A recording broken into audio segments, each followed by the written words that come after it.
Bueno, aquí tenemos una B125 Suzuki, tiene un sonido en la tapa close. Vamos a proceder a desarmar.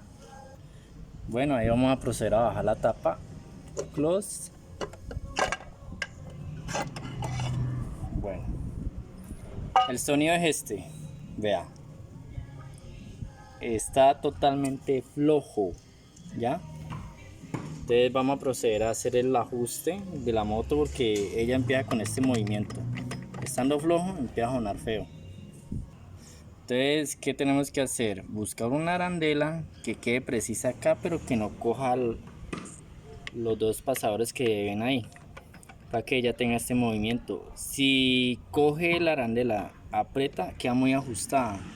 Entonces ahí le vamos a poner 3 arandelas para que tenga esa dimensión ahí. Ahora procedemos a darle el ajuste Copa 19 aquí directamente en la parte de la centrífuga.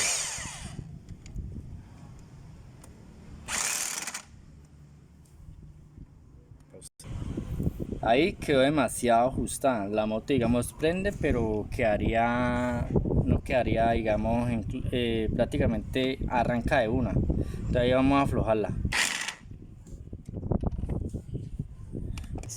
Bueno, listo, ahí ella quedó floja. Ahora vamos a proceder a armar.